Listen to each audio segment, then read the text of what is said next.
Alrighty, everybody, welcome back to the live stream here on the channel. I just need to double check that we are good to go. It's been a little while since I've streamed here on this main setup, I suppose. But yeah, let me go ahead and go back over to chat. Everything seems to be good. YouTube says no data, which is the reason why I said that.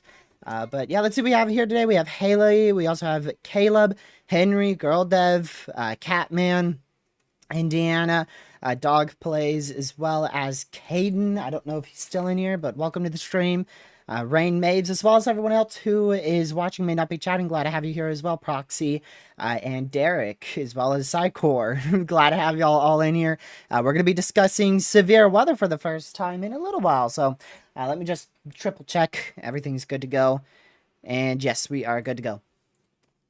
Oh, a little bit of lag there, a little lag. So we're going to be talking about the potential for a few MCSs, which, if you don't know what those are, basically lines of damaging winds. We're going to start out here with our official SPC outlooks. So this is today's outlook for severe weather. We have that level 2 threat and the slight risk for severe weather. So that's going to include North Dakota into Minnesota. Not really that big of a threat today.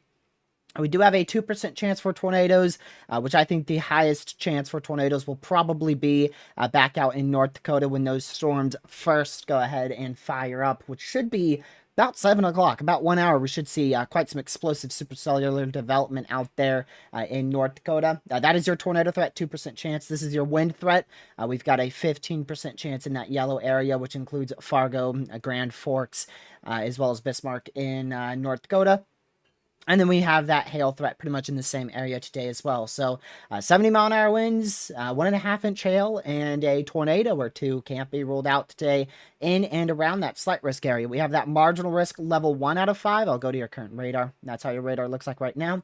But that level 1 threat, marginal risk in the green, goes all the way from North Dakota into South Dakota, Wyoming, Idaho, back towards Nevada, Utah, Colorado, Kansas, and Nebraska, South Dakota, back up through Minnesota as well. So a big level 1 threat there, as well as a level 2 threat for today. Tomorrow, we have another slight risk for severe weather. There is a bit of uncertainty on tomorrow's severe threat. I haven't looked a whole lot into it, to be honest with you. I've been looking at more of the overall pattern as opposed to like the CAM models, but just from the looks of both of these model runs, the NAM and the HRRR, damaging winds will probably be the biggest issue. They have introduced actually a 2% tornado risk up in South Dakota. That looks to be for some supercells that may be able to fire in the middle of that 2% chance for tornadoes for tomorrow towards the 7-8 o'clock time frame. And of course, like I said, damaging winds being the big threat there in that level 2 risk 15% chance for severe weather there. Hail threat a little bit lower tomorrow, but still there. 15% chance is present, just not as large of an area as what we have today. And then day 3, we go down to a marginal. I expect that this will be upgraded to a slight risk for severe weather at some point in the future. Right now, we have a very large marginal risk for severe weather. That could be as high as a moderate by, by day 1. If things go the way that they normally do with these MCSs and derecho potentials. We've seen day 3 marginals that turn into day 1 moderates. We've seen day 2 marginals that turn into day 1 moderates. I think it's going to be a possibility for a notable wind bag with Monday's severe weather threat. But it could just absolutely flop. But the pattern does support the potential for a significant episode of a line of damaging winds. And the new NAM model, this model run just came in, the 18Z NAM model, actually supports exactly what I was talking about there.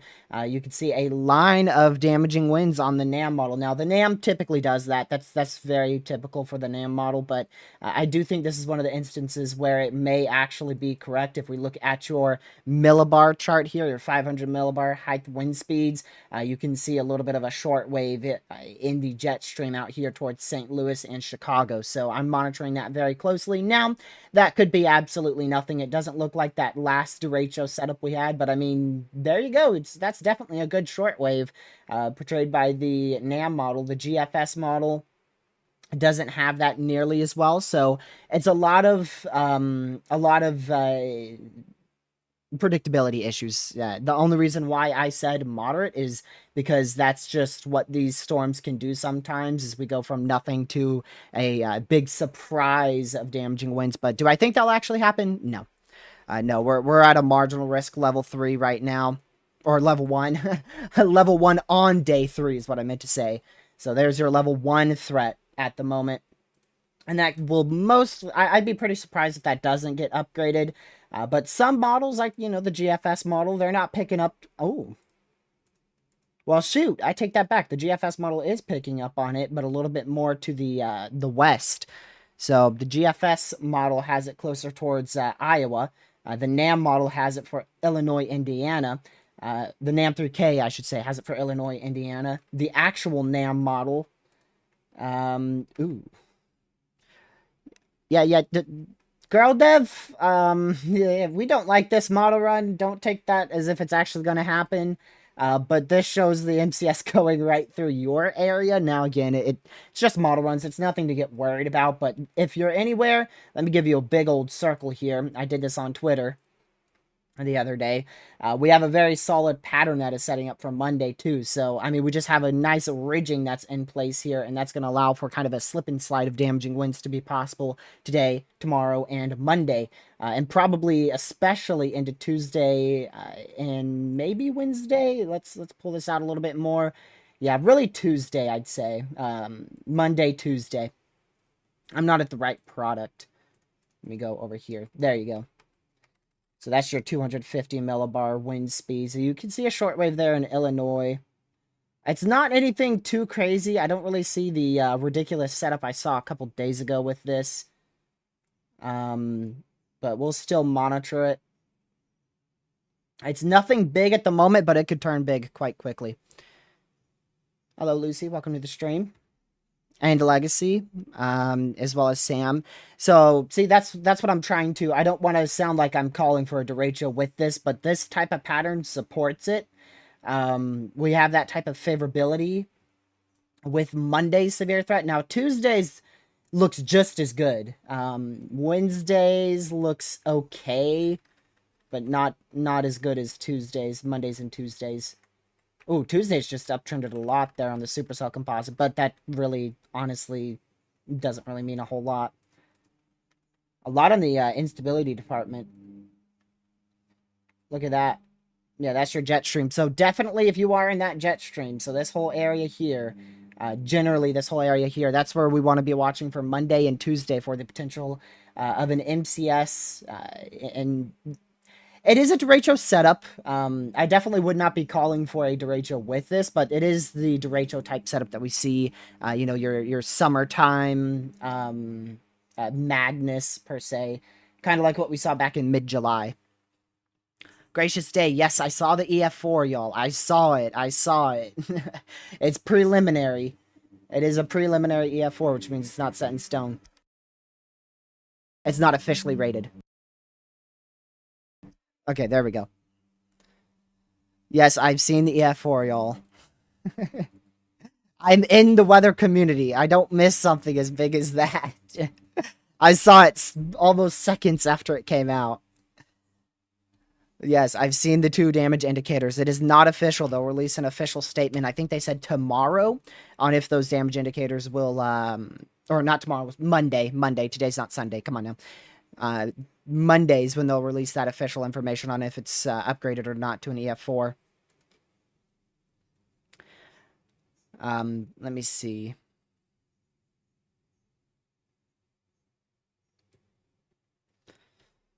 Gracious day. You guys really going crazy over that EF4, huh? You really are, aren't you? Let me go and bring y'all back over here. All right, this is where you are, Lucy, in this area. So you're in the pattern. You know, you're barely on the edge of the circle, the big circle I gave. So I would be keeping a very, very close eye out on it. It's impossible to tell where it's going to go. That's why I'm saying, you know, a potential derecho setup with it. Because it's just too far out to the point where we can't completely depict what's going to happen. The SPC hasn't introduced any probabilities for it because we're unsure on exactly where and the magnitude of that severe threat. So I just stay extremely weather aware if I'm in that jet stream, which again, I'll show you it from the GFS model this time on this site. Does this have it? It doesn't have the one I really want, but it'll do. Yeah, so you can see that ridging all right there. That's where we're looking for that that line of damaging winds. Probably starting tomorrow towards South Dakota, Nebraska, then moving into Iowa and Illinois, maybe Indiana, maybe Missouri as we go towards Monday. And then Tuesday seems to have a lot of uncertainty, but Tuesday might go into the Midwest, the eastern, southeastern portion of the Midwest. And shoot, please survive the Appalachian Mountains. Please, for once in your freaking lifetime, survive the Appalachian Mountains and head into my neck of the woods on Wednesday.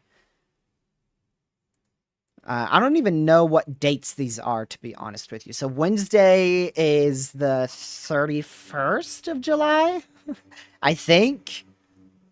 That's day 5. So that would be Wednesday. Yeah, that's Wednesday. So I'm in that risk on CSU. I'm looking at the CSU right now. It shows like nothing for day 3. A little bit of a damaging wind threat towards Illinois, Missouri, Iowa. So I do believe we're going to see a line form on that day 3 risk right here. I mean, shoot, Lucy, you could just turn to the SPC here. They have you dead center of a marginal risk, level 1 out of 5. So you should get something out of that. But it's very uncertain. You know, if you go back to the middle of July, we were talking about the potential for a line of damaging winds, you know, 60 miles per hour, 3 days out. And then by the time we were day 1, we were talking about up to 110 mile an hour winds in Illinois. So it's just a lot of predictability issues with these summertime severe threats. That's always how it's been, and I imagine that's how it will always be.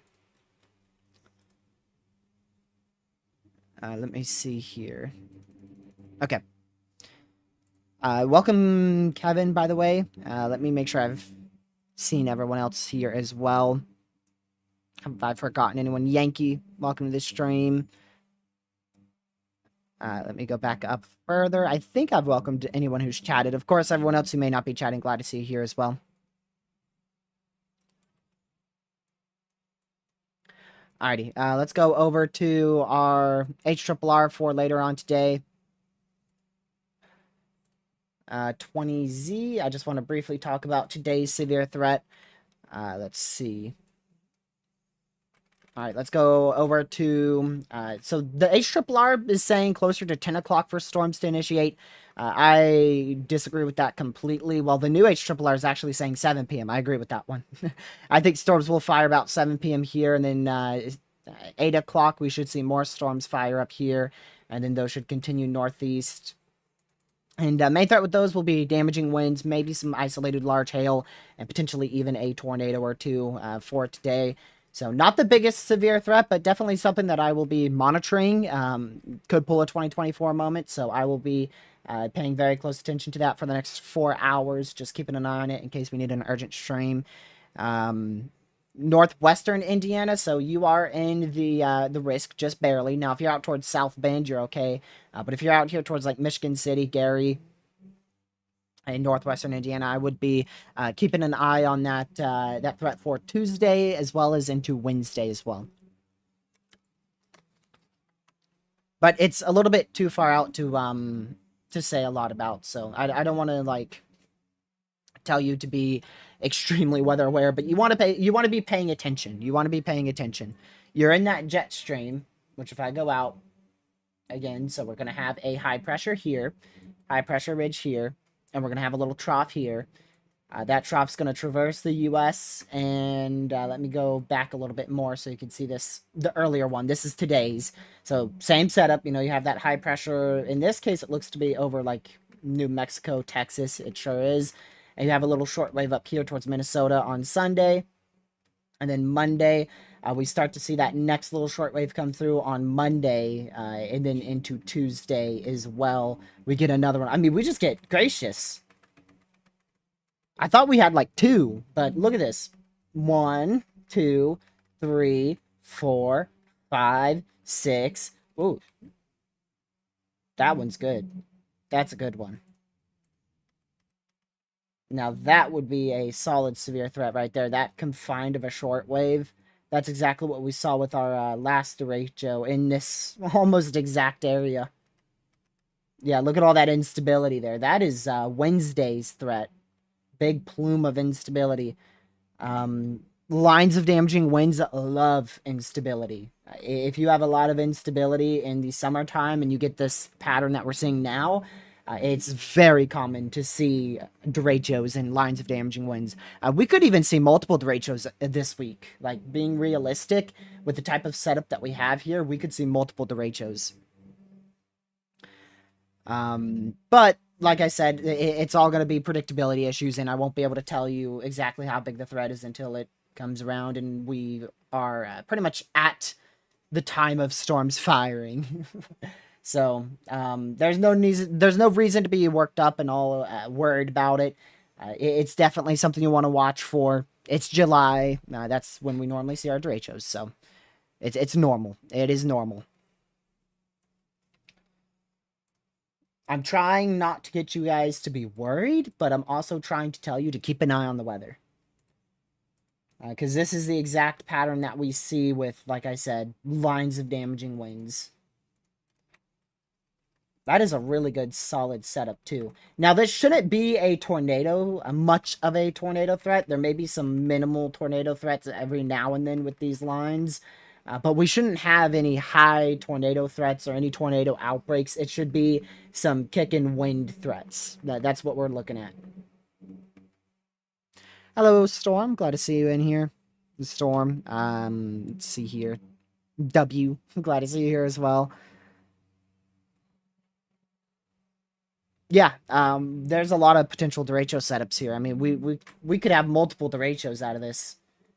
But again, it's far out. It's far out. Worst case scenarios, we see multiple derechos. And the reason why, you know, it's only like 60 hours out, but in the summer, that's pretty far. Derechos are extremely difficult to predict. For those who may have remembered one of the most notable ones, December 15th, 2021, that was a day 2, I believe a day 2 marginal, and then ended up being a day 1 moderate.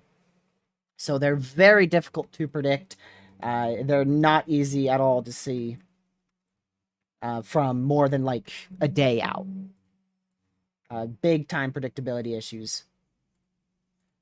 And that's why they catch everybody off guard. For instance, here's the NAM model. Let me just show you the NAM for, I don't know, let's do Sunday. Let's do tomorrow. So here's tomorrow, tomorrow night. The NAM model has a line of damaging winds. You ready for the HRRR?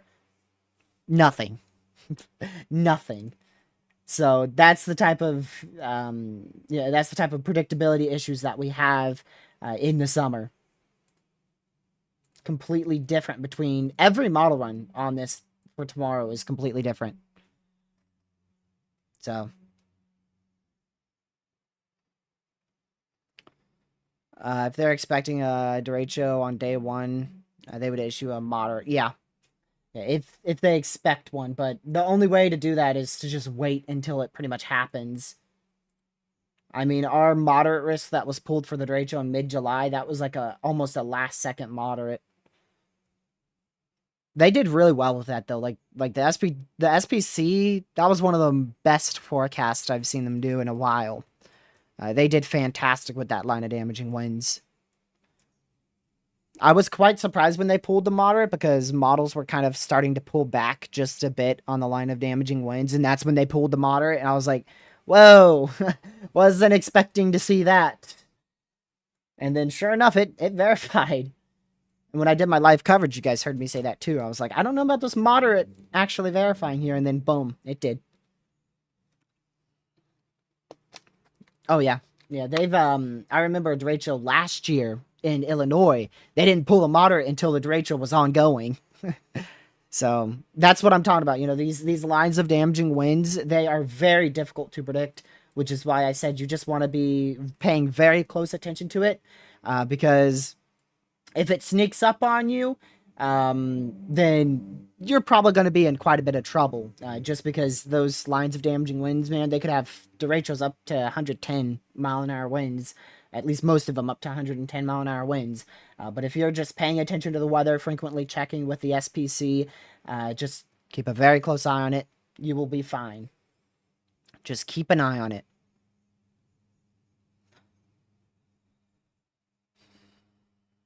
Let's see.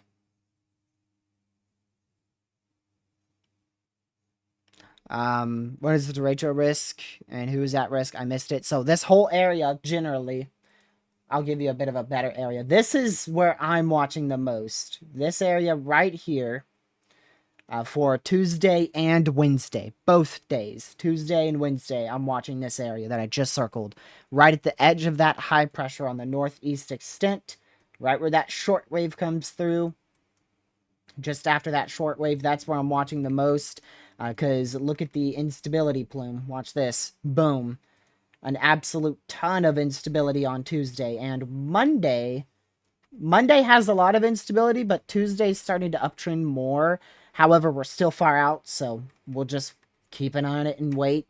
Something I noticed with the HRRR this year is it is trash with instability. Like, instability overperforms by up to 2,000 joules on the HRRR most times. For instance, with my severe weather threat in Southern Virginia about 3 days ago, the HRRR had 500 instability. We had almost 2,000. So the HRRR seems to be very, very poor when it comes to predicting the amount of food in the atmosphere for these storms.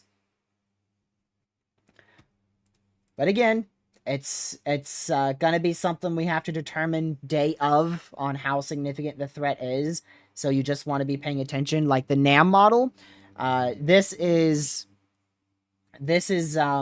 just something the NAM normally does. It spits out lines like this, and it's just going to be a guessing game on if it's going to be correct or not. This is probably going to be gone the next model run. I mean, for instance, here's 12Z versus 18Z. Almost a completely different scenario on that line of damaging winds for Monday. Humidity would increase CAPE, right? Maybe a bit, but probably, from what I've known, probably not too much. I don't really think humidity is going to have an impact on instability. But then again, humidity means higher dew points, which easily means higher instability. So, not directly increasing the instability, but the humidity would lead to like probably higher dew points, like Catman just said there, and that would lead to higher instability.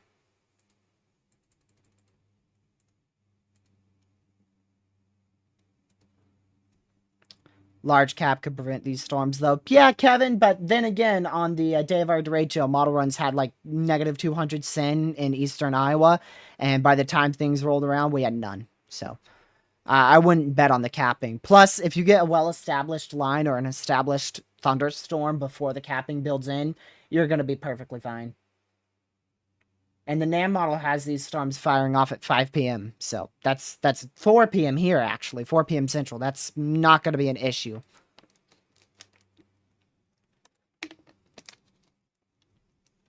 Will this affect southern Indiana? It could. Again, if you're just anywhere in that jet stream flow for Monday, Tuesday, I'd be watching it. So that includes, like I said, this whole area here. Generally this area here, maybe as far south as into Kentucky.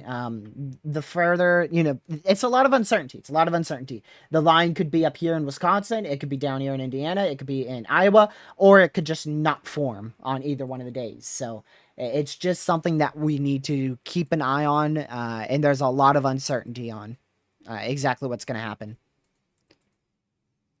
Nothing is locked in, period. Nothing is locked in. If somebody's telling you it's going to be a derecho, definitely no evidence of that.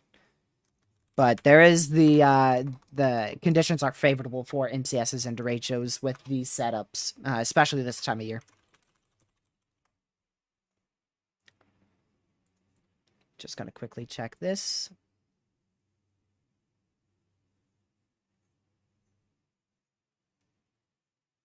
Let's see. Yep, Connor is already heading out to Illinois and Iowa for Monday because it looks good. I mean, it just looks like that type of setup. Even though, like, some models aren't initiating storms, that's just because they're global models. So our chaser's already heading out there, and it's technically 2 days away. Alrighty. And then Tuesday will probably be near the same exact setup, too. It won't, I can't say it will, and I can't say it won't affect Evansville, but it's not, like, expected at this moment. You may be in that risk. Yeah, look at this. Look at this. So you're not in that risk. You're kind of half and half in and out of that risk. And this is just a level 1 threat at the moment. I don't know if it will be upgraded for your area or not. We're just going to have to wait. We just have to wait. Wait and see. Alrighty, well, that's your severe weather update. We'll definitely go over it again. But really, for about the next... Well, we'll talk about this for probably about 10-20 minutes here. We do now have a AOI in the Atlantic, which I believe I talked about in my video the other day. I'm going to push y'all over here. So there is your now... Oh, hey, it's 30%. 30% chance for tropical development out here. Our area of interest should really begin to be something to watch right about here, and then it's going to move into that yellow region where conditions will be possibly slightly favorable for the development of a tropical cyclone. I really don't see this thing developing until maybe Haiti or Dominican Republic, possibly even beyond that. So at the moment, they're maintaining that 30% chance for tropical development. This is from the National Hurricane Center. This will be heading to the U.S. regardless. I don't see a way that this doesn't hit the U.S. I know I saw the GFS model had it going into Mexico the other day. That is completely out the window now. I believe yesterday's model run, the GFS had it going right into Florida. So I don't really see a way how this is going to go down towards Mexico. The main area of interest is going to be from extreme eastern Mississippi all the way up towards like the Outer Banks of North Carolina. So if you're anywhere in this area here, you need to be monitoring the progression of this system very closely, as it could very easily form into a tropical storm. I'll go ahead and show you guys the weather models here, our ensembles. 12Z, I have not looked at you yet. Lord have mercy, what the heck?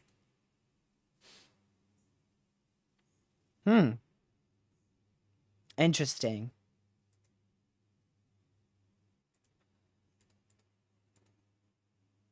That's something.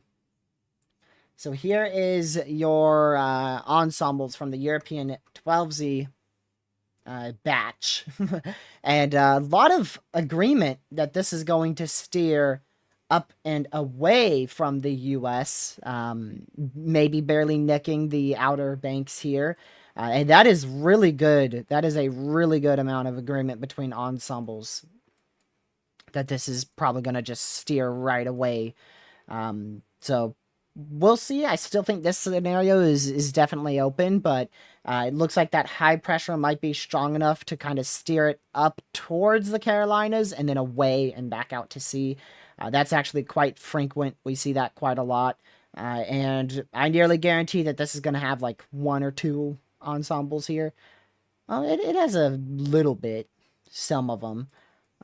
This is category 2 for Florida. Remember, these are just ensembles, so they're not something you need to take seriously unless it's highlighted by the National Hurricane Center, which it is highlighted by the NHC, but at this point, this GFS model, I mean, I wouldn't even take into account the GFS model or ensembles with this at the moment, so I'm really just looking at the European every single day and seeing how the model runs change here. That is not the correct one. Don't know why it's zooming in over there. Let me go ahead and zoom in back here. So that's your 00Z. And look at your 12Z ones here. Your 12Z, they batch up a lot more. Look at that. A lot tighter model runs there. 00Z yesterday, I mean, it had a big spread all the way from almost Bermuda all the way into almost Texas. This whole big spread of a different ensemble model runs. And then the newest 12Z, which came out probably about 6-ish hours ago, I mean, it really has one scenario where it could impact this general vicinity here. And then your more likely scenario where this thing kind of gets steered out to sea, maybe even into the Outer Banks. By the way, if this hits the Outer Banks, I will chase. I will be chasing. If this actually manages to hit the coastline areas of North Carolina, I will be chasing it, regardless of if it's a depression or not. I'll probably still go for it. We'll see. It's probably going to be a last-second call, but it does seem like it's up. It's there. You know, there's a chance. There's a chance that I'll actually be able to chase a tropical system this year in the Carolinas. I really just don't want to go to Florida. I wouldn't completely mind going into like southern South Carolina, like this area here, right in here. If we get a tropical storm or higher to make landfall in this area, I'll chase it. Because I'm right somewhere here-ish. So I can very easily move east, east, east, east, east, south, east, and then dead south as well. But I don't want to be going, like, all the way over to Houston now. That was actually Corpus Christi, but we won't talk about that. Well, I stream it. I mean, I bought a better charging cable, so I could charge my phone better, but the only thing would be the cell reception. Cell reception would be horrific. But I mean, I could. I very well easily could, honestly.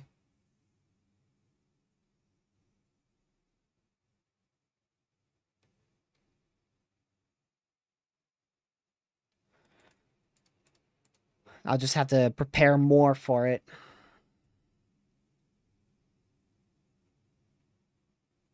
Alrighty.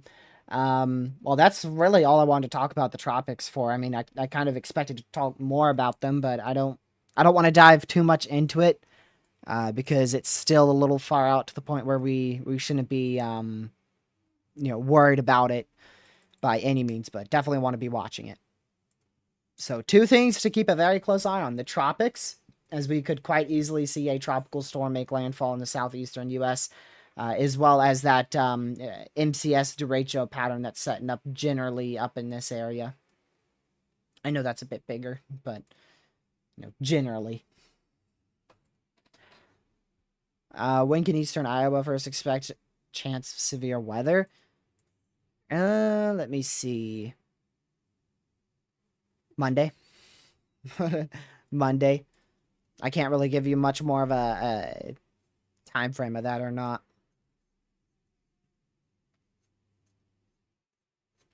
Here's what the SPC says. Moderate flow is expected across the frontal zone. This pattern may support one or more severe MCSs on Tuesday. But there is a big lack of predictability thanks to the shortwave troughs.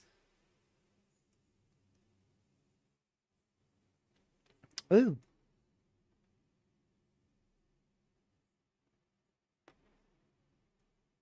Whoa, whoa, whoa, whoa, whoa, whoa, whoa, whoa, whoa, whoa.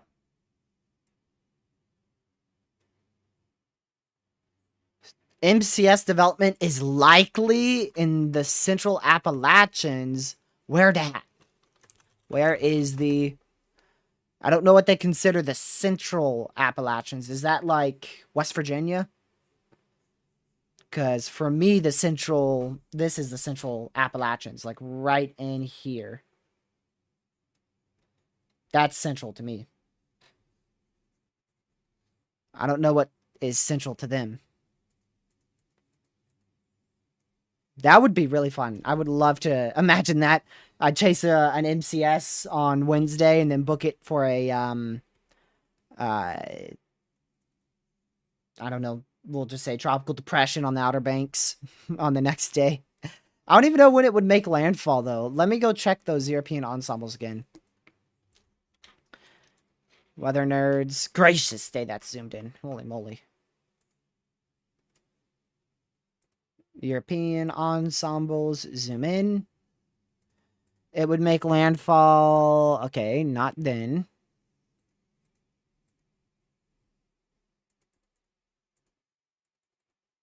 Right around probably...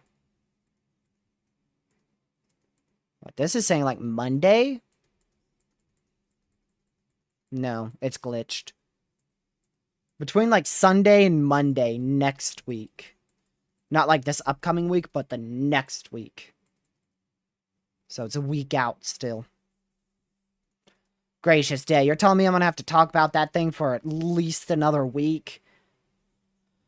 Man. I'm already tired of talking about it and just started.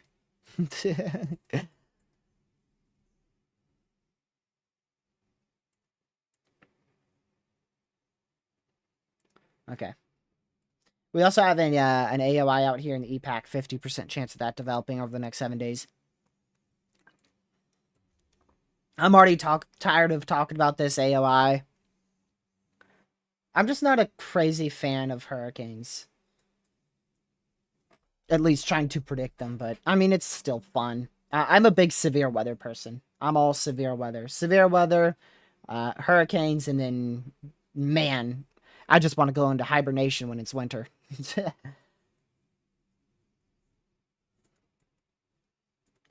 But this is probably the first of, this is the first of many tropical systems we're going to have to track.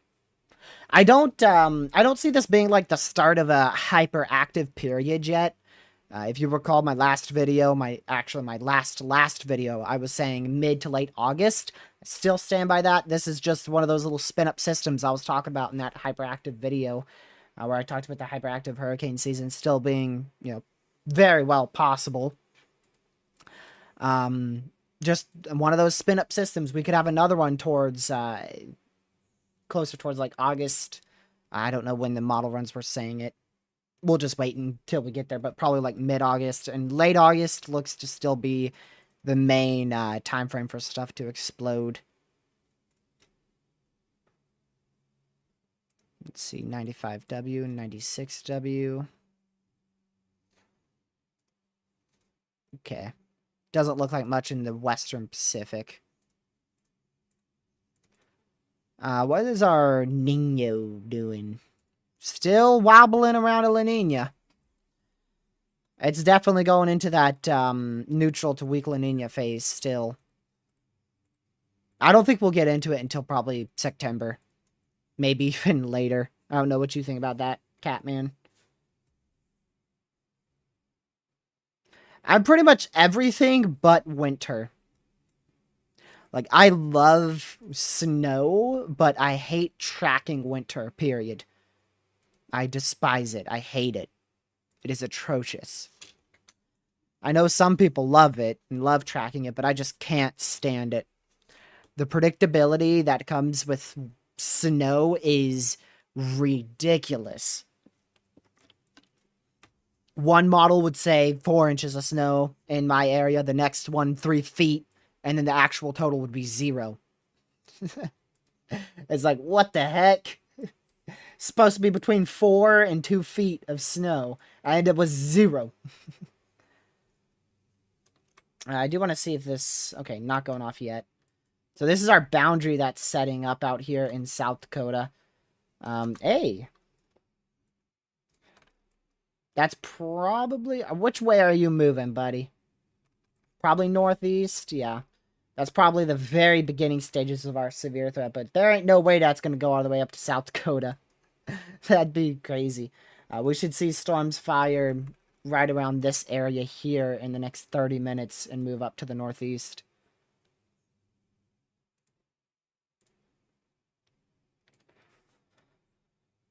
What a La Nina. Oh my goodness.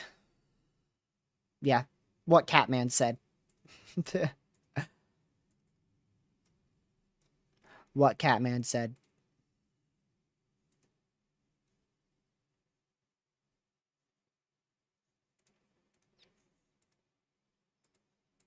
Okay. So again, if you're just tuning in, let me go ahead and go over everything we just talked about here. We will start again with the official SPC outlook. So I'm going to move this. Let's see, where should I move this? Oh no, I lost it. I can't grab it. Okay, I got it again. We're going to move it over here. Here's your day 1 outlook for today. We have a slight risk for severe weather in place. That's a level 2 threat in the yellow. Marginal risk level 1 for severe weather in place as well. Tornado threat, we have that level 2 out here in North Dakota, or tornado threat's actually a level 1, my bad. 2% chance. It's a level 1 threat. Okay. Sorry, I got very distracted. Weather Demon, you're out for this stream. Bye-bye. Alright, there's that level 1 threat. And as for the Appalachians, I have no idea what they were talking about, but we'll just wait until it gets to that. Okay, so again, there's your 2% tornado risk. Every 25 miles of a given point, you have a 2% chance for tornadoes today.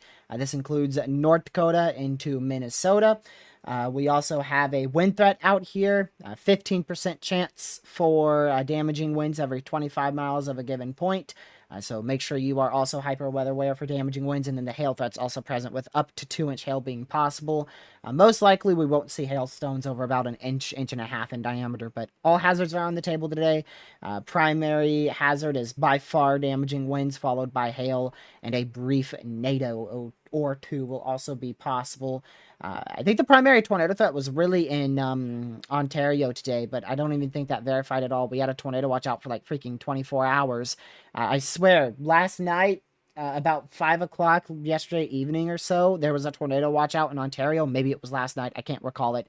Somewhere between 5 p.m. and midnight, they put a tornado watch out in Ontario in like this exact area, and it's been there forever. We also had one out this area. And I think it's actually slowly shifted. So I think we had a NATO watch out last night in this area. And then today we now have one out in this area. Point being, they've had a tornado watch out here for like 24 hours. And I haven't seen one warning get issued. The only NATO warning I saw was one in Georgia yesterday. I think we had a pretty strong area of rotation north of Brunswick in Georgia yesterday. Tomorrow's severe threat, we have a slight risk for severe weather, level 2. We also have a marginal risk, level 1 for tomorrow. Tornado threat is minimal, but still a 2% tornado risk that is present. That is a level 1 out of 5 for tornadoes, which is a marginal risk. That's a 2% chance every 25 miles of a given point for a tornado to occur.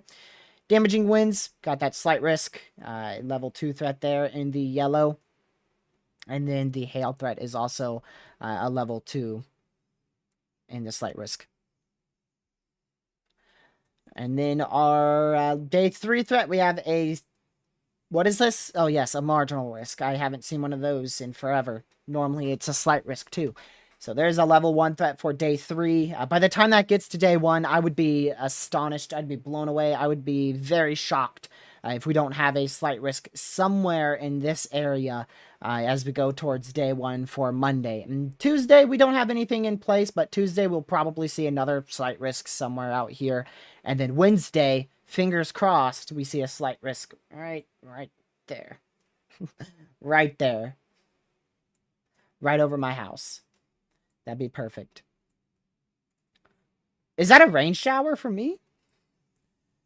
Is that happening now? Is that just not... What is that? That's a rain shower. Y'all, I gotta go. There is a 2. Nope. That's a 1, 2, 3, 4, 5, 6, 7. That's an 8 pixel rain shower. I gotta go. Dude. Man. No, that's a little bit too far south to chase. I'm up here.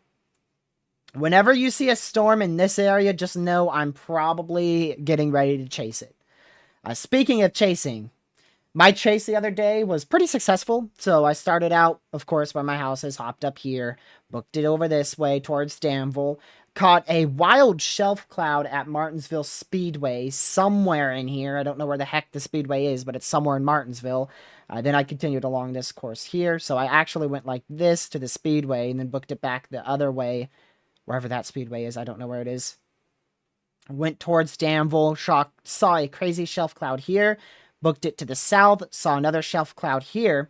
At the same time I saw a shelf cloud in this area, there was actually a tornado warning for South Boston. I didn't go for it because it was too far, but we actually had a confirmed EF1 tornado out here just north of Halifax, Virginia, generally out in this area here. With, I think, winds of 100 miles per hour. And it was a long tracker. I believe it was on the ground for about 20 minutes. So that is the best tornado that I have seen in probably about a year and a half, ever since the PDS tornado early last year. So missed that one. That's okay. It was a freaking marginal risk day. Not even a 2% tornado risk. Can't even get them all, but I mean, shoot. The fact I was 50 minutes away from a tornado when there wasn't even a risk for him, that's something. So I got like 3 shelf clouds and then almost a tornado, but I didn't want to go for it. It was just too far. I was like 3 hours into my chase. I was 3 hours into my chase, and just adding on another 3 hours would be crazy, because you got to think, 50 minutes from where I was here, south of Danville, that's not too bad. But then I got to turn around and go the additional 2 hours all the way back. So that's not fun. It may be just 50 minutes away from Danville, but then back from South Boston, it's another 2 hours or so.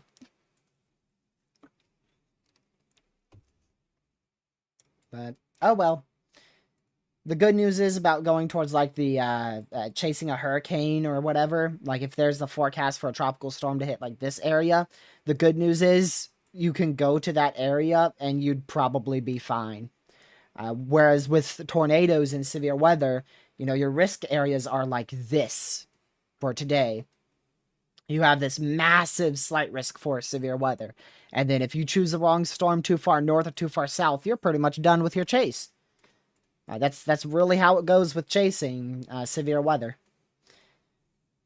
Unless you get lucky. But I still considered my other day a successful chase. I chased the PDS tornado in Indiana, but it was nocturnal, so I disengaged it. That was also an EF1 tornado. That was not long tracked. Or was it? See, now you're going to get me to look it up again. Now I'm going to go on this rant about my PDS warning from so long ago. I don't even know what year it was. Was it in 2022 or 2023?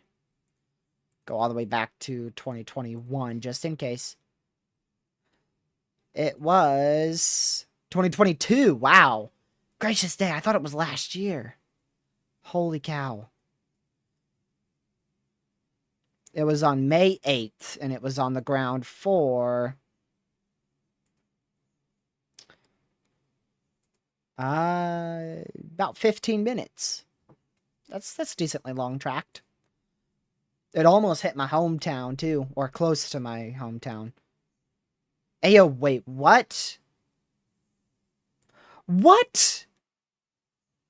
Oh, yes, I saw that. Yeah. Look at this. I saw this right here. I didn't see the county line, so I thought I missed a tornado in my county, but this is northwest of Danville. I did see that. That storm, I believe that was the storm that I was under a tornado warning in. If you guys remember, I was on like the edge of the tornado warning here near horse pasture. And then it went up northeast, and I believe that's the storm that produced a tornado northwest of Danville. And then this is the one I missed. Look at that. Look at that. Touchdown here near Chatham Road. Been there. My target area, if I were like to keep going, it was Halifax. I have a screenshot of it. I put in Halifax for my GPS, and that's where we had one pretty long track tornado right there. All right, rant is over. I'm done ranting. Now I could go back and look at comments here. One day you'll chase in the Central Plains. I hope. I want to take a chasecation. It probably won't be next year. Fingers crossed it will be, but probably not. You know, I'll settle for any chases I get here in Virginia. I'm not going to complain.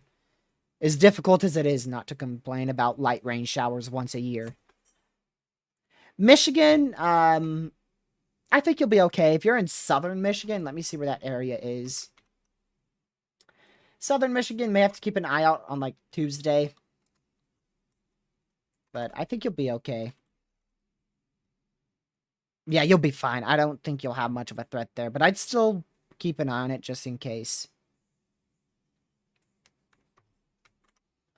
Sioux Falls. Are you in the threat tomorrow? Should be tomorrow. Yeah. Yeah.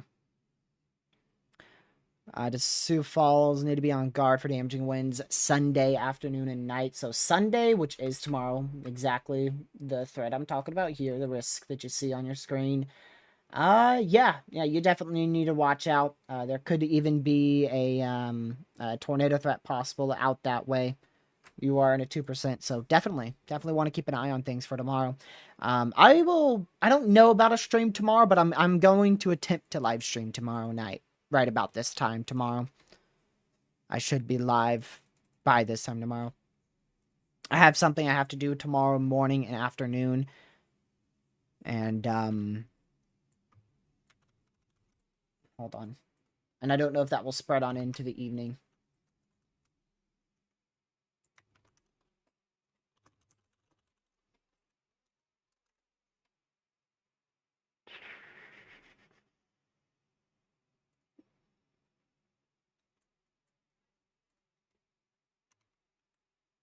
Let's back that up a bit. Yep, that's what I thought. Yeah, that was just brought to my attention here. Let's go and grab the analysis radar. We're going to go down to Georgia. 4-panel. Okay, let's see if this was rotating. See, I'm only 5 minutes late to this. That, I imagine, had a really nice structure to it. I could only imagine chasing that. Definitely no tornado from it, though, at least from a radar standpoint. Barely any rotation, so there's no reason to suspect we had a NATO there. But definitely a hook echo. Probably at least some very minor rotation with this storm. Definitely a supercell. But it occluded just as fast as it formed. That's what outflow boundaries can do. You can see we had this. Look at this. Look at this clash of outflow boundaries here. Boom. Just rapid intensification of a supercell. Three outflow boundaries. 1, 2, 3 outflow boundaries. All smacking in this area. And it just blows up a storm. And one of those outflow boundaries manages to latch right on to the supercell. And so that helps it to rotate. Probably rotated a little bit for about 5 minutes, but nothing that could have dropped a tornado. Nothing that was really, you know, over the top by any means. Just a little tiny area of some winds probably going together. Keep in mind, though, these scans are every 5 minutes, so it's not like we just went from absolutely nothing to a big hook.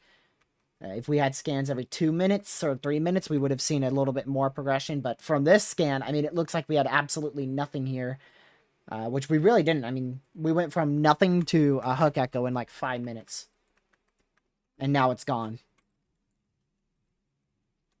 I mean, just barely any rotation. See those blue pixels? I mean, we had probably just a very tiny little area of rotation. Maybe not even... I mean, that's about 25 mile an hour rotation there. It's not too bad. I'd be jumping up and down if I saw that in real life. Winchester, Kentucky. Holy crap. Why did that do everything? You should be fine. I'd watch not Monday, Wednesday. I would watch Wednesday for for something to possibly pop up there. But should be fine.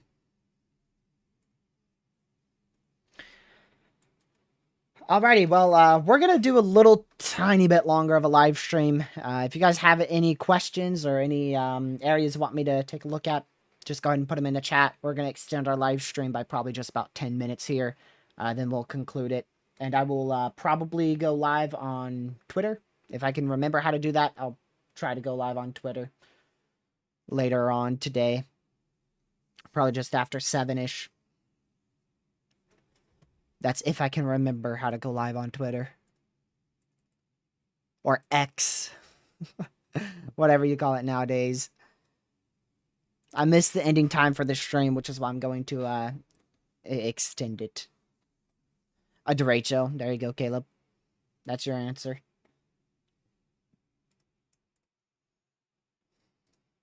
Let me go over to your area, though. Probably the NAM 3K.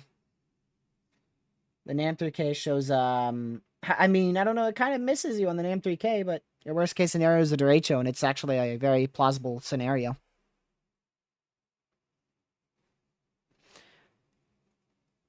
Let's see.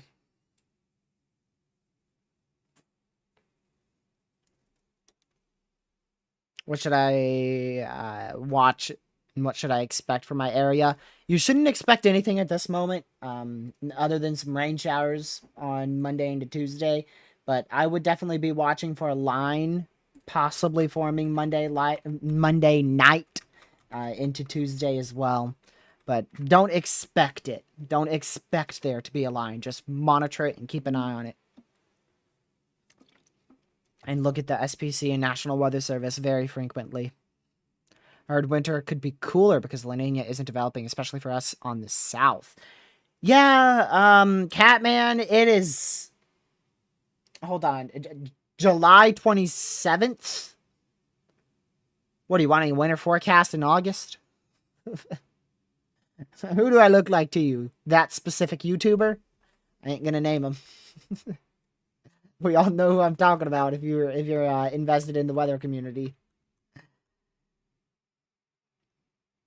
I mean, if you want me to put out a winter forecast in August, I could do it, Catman.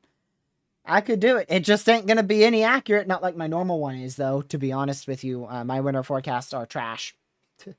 I am horrific at it. I'm gonna call for I'm going to do it. I'm going to do it. I'm gonna put a little dot right over my county. And I'm gonna tell my parents to watch the forecast, and then they're just gonna see this dot. Like, if for some reason by the time we go towards winter, it looks like an above average season over here, I'm gonna have like this whole area above average, and then there's gonna be this little dot of a very below average winter season over here. It's just surrounding my county and my county alone. Cause I swear, like we had snow down here. There's of course I didn't even think about that. I can chase snow in the mountains next year. Or technically this year. I didn't even think about that. Man, shoot, we going for an elevation ride next year. Where I don't know when winter season's gonna pop off. Probably next year. I could literally just drive up into the mountains where there's a bunch of snow and see it. I'm looking at either. I'm probably looking at like early November. I don't like to make a second one of anything unless I know I'm going to be dead wrong. Like the hurricane forecast, I'm still debating on making a second one of that just to lower the numbers a bit, but I shouldn't be dead wrong. I should be a little wrong. My numbers were pretty high, especially since our forecast thing is busting currently. So we'll just I'm gonna stick with it. I don't like to change my forecast because then that doesn't look good. Like if I forecast, for instance, just throwing it out there real quick, if I forecast like, for instance, I don't know, a foot of snow in my area for a year, and then 1 month later I turn around and say 1 inch of snow, that ain't gonna make me look so reliable there. But I mean, that's what happens in weather. Weather is unpredictable. We're trying to predict the unpredictable, so.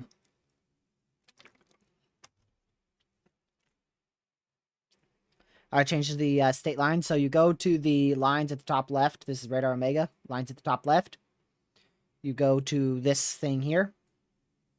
And you go to state provinces and you click that dot right there. You can see in the background, now they're all red. Now they're all purple. And now they're my favorite color for state lines, which is black. Black and white. I like black and white for state lines. Anything else, and I think you're just weird. Maybe gray. I could see how you do gray for state lines, but if you don't do like black, white, maybe gray, then you're just weird, man. If you have red outlines or if you have blue outlines, you weird.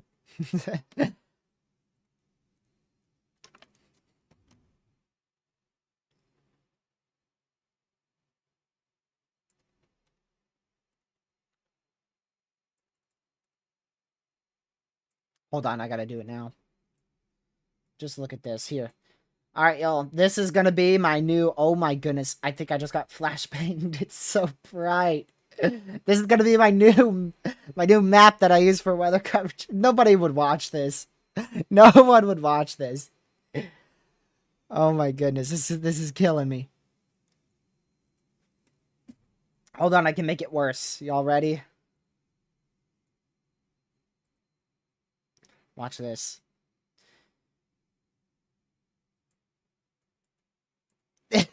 Gracious day. Oh, welcome, Pete. What's up? This is a totally normal map from Radar Omega.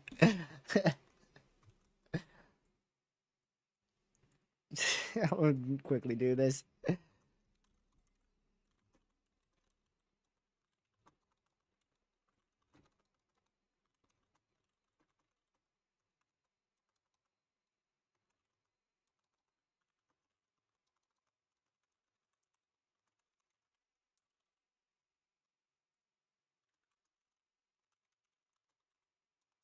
Give me just a moment.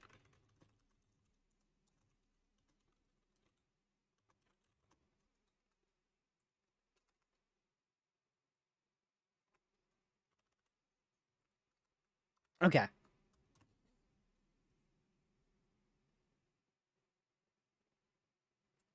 I gotta fix this now. Ooh. Aw, man. I need to see an eye doctor. Man. Okay, let's change this back to black. And this is back to gray. Oh my goodness, it's so much better. So much better. I can see! Neon green, okay. As you wish.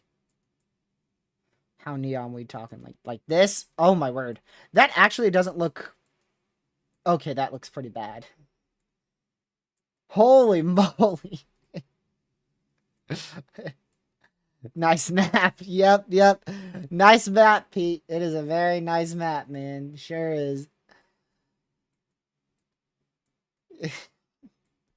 Can I make it worse? Light blue. Oh my goodness, like cyan-ish. With green. Oh my goodness.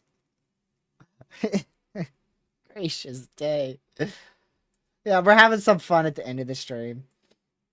We always do that. I do want to mention our live coverage streams we may do in shorts to try and reach a broader audience, because that's really the goal with all these live streams, is to reach as many people as possible. So these streams and stuff like briefings and everything, they're probably forever going to stay landscape unless I have to do them on shorts, like on my phone.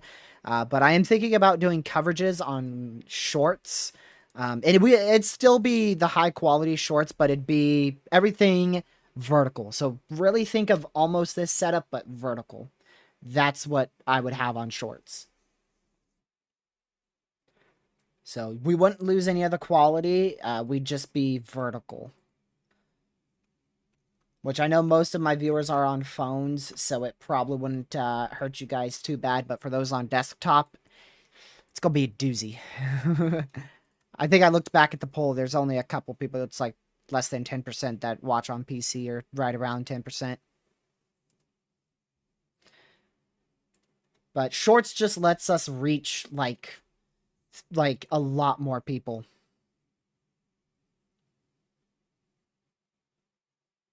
It helps us reach a lot more people, and that's always the goal. So, I mean, I'm not really that big of a fan of it either, Caleb, but it is it's gonna help us reach more people. That's really the goal. I mean, we could have a whole lot more people with weather coverages. That's the thing. It'd be coverages only. So when we're actively covering storms, that's when we'd be using it. I'm gonna probably make more of those overlays because I imagine we'll be doing a shorts coverage stream later, towards probably Monday.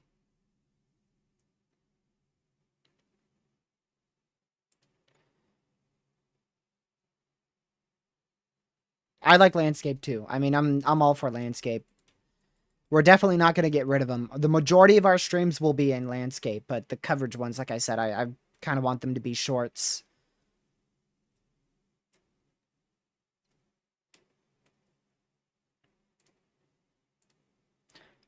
Alrighty. Well, we're going to conclude here soon, y'all. I appreciate you guys tuning in. We got just a couple more minutes left, so if there's any last second questions, go ahead and put them in the chat, and I will try to answer them. Watch on my laptop. Yeah, so basically, I mean, just think of it.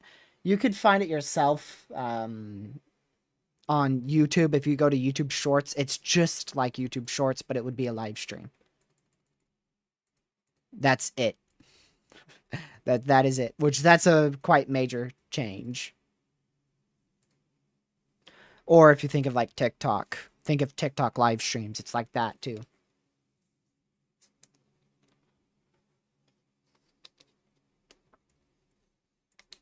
Tennessee's not in any risk anytime soon. I'd be watching Wednesday, but at the moment that's too far out.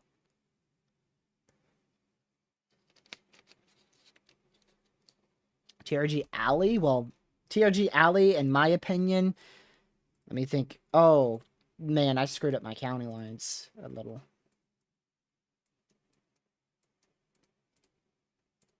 Better. TRG Alley, in my opinion, is this area here. This is TRG Alley.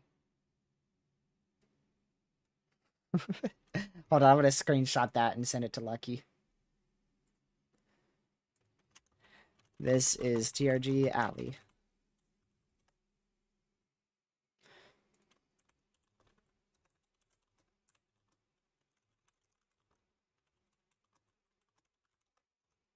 There you go. Now I will forever remember that. And that tornado didn't happen in TRG Alley. That happened over here in near Halifax. So that didn't happen in my alley. Now the other tornado that was in my alley, that was near Chatham, which is about 30 minutes from me, I think. I really don't know. Proxy, watch Wednesday. If I remember, you're in southwestern VA. If I'm correct, then yeah, just watch Wednesday.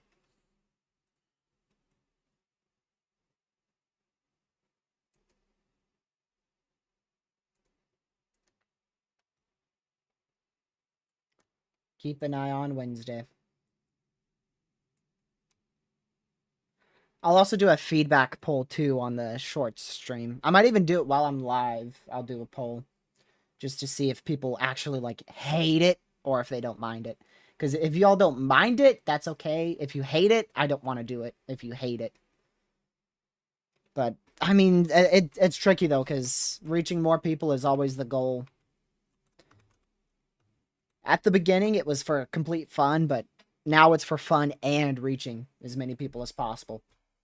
But we're going to go ahead and conclude. I also have an ending stream scene too on the other shorts, so it is definitely possible. It's definitely possible. We can keep the same exact quality, but flop it in vertical. That's probably what I'm going to work on tonight. I don't know. Would you guys rather have me do a gaming stream or stream on Twitter? What do you guys want? Really quick, just whoever types more in the chat will say that's a win. Gaming stream or Twitter stream? I have a good feeling we're going to have gaming stream, but we'll see. I'm going to stay here for a little bit longer. We've got 30 more seconds, y'all. Thank you guys so much for tuning in. I appreciate each and every one of you. Caleb, thank you for modding chat. Pete, Catman, as well as anyone else who modded chat. Thank you for being in here. All the other mods and everybody else who tuned in. Gaming. Okay, we'll be doing a gaming stream later on tonight at some time. At some point. It might be 9 o'clock. I think Lucky said he could do it at 9 o'clock. If he doesn't do it at 9 o'clock, then we will just do it at 9 anyways. So stay safe, watch fair weather, and I'll see you guys in the next live stream, probably tomorrow night. Have a great rest of your night. Goodbye.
Stay safe, watch severe weather, and I will see you guys in the next live stream. Have a great rest.